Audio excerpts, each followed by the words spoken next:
Bonjour et bienvenue pour un nouveau tutoriel. Aujourd'hui, je vais te montrer comment s'en sortir lorsqu'on a plein d'onglets sur son navigateur et qu'on n'arrive plus à gérer ça. Si tu es comme moi et que tu as une trentaine, une quarantaine d'onglets à chaque fois que tu vas sur ton navigateur et que tu en as marre d'en avoir autant mais que tu veux absolument les garder, ce tutoriel est fait pour toi. Ce tutoriel est orienté sur Google Chrome, sur Firefox et sur les autres navigateurs. Je ne suis pas vraiment au courant des extensions qui existent. Donc voilà, si tu es un utilisateur de Google Chrome, vas-y, c'est parti. On va se rendre sur Google et on va taper Web Store Chrome ou Chrome Web Store et tu verras que dans le premier résultat, eh bien, le Chrome Web Store va apparaître. On va cliquer dessus et là, on va taper Session Buddy. Chez moi, il est déjà installé, mais chez toi, installe-le si tu ne l'as pas encore. Et donc, il n'y a plus qu'à cliquer dessus, donc c'est celui-là. Ensuite, tu verras l'icône apparaître en haut à droite. Lorsque tu cliques dessus, tu verras que tous les onglets que j'ai en cours sont répertoriés ici. Alors, il suit en live ta navigation pour garder ce que tu as en cours. Donc, à chaque fois que tu appuieras sur Session Buddy, tu auras une vision de tout ce que tu as ouvert sur ton navigateur. Donc ça, c'est la session courante.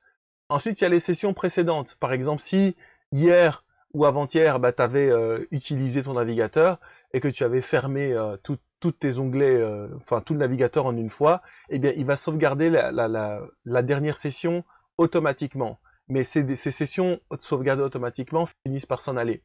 Donc, si jamais une session te tient vraiment à cœur et que tu veux garder tous ces onglets, ces quarantaines, cinquantaines d'onglets que tu as en même temps, eh bien, tu dois cliquer ici sur l'option Save, d'accord?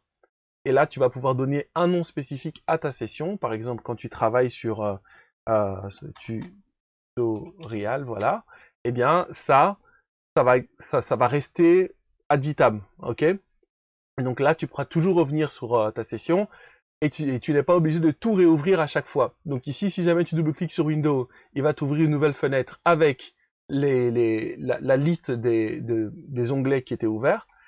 Mais si tu cliques sur un site web en particulier, eh bien là, il va soit t'y amener comme ici, donc ici je vais fermer, voilà, soit t'y amener ou soit l'ouvrir sur un nouvel onglet.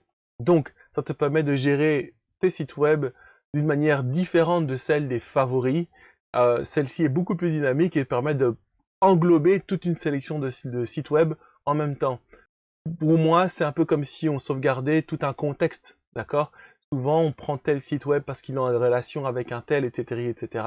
Avec les favoris, je trouve que c'est moins aisé de gérer comme ça. Bien que ce soit pareil, selon moi. Si jamais on a rajouté tous ces onglets dans les favoris, ça serait pareil. Mais là, le fait de pouvoir le faire en une fois, c'est vraiment très puissant. J'espère que ce tutoriel t'aura plu. Abonne-toi à ma chaîne pour avoir de nouveaux tutoriels. Lâche un commentaire pour m'aider, soit pour le référencement, soit pour me dire ce que tu as pensé du tutoriel et ce que je pourrais améliorer si j'ai oublié de dire certaines choses. Lâche-moi un like pour m'encourager et on se dit à la prochaine pour un nouveau tutoriel. Ciao!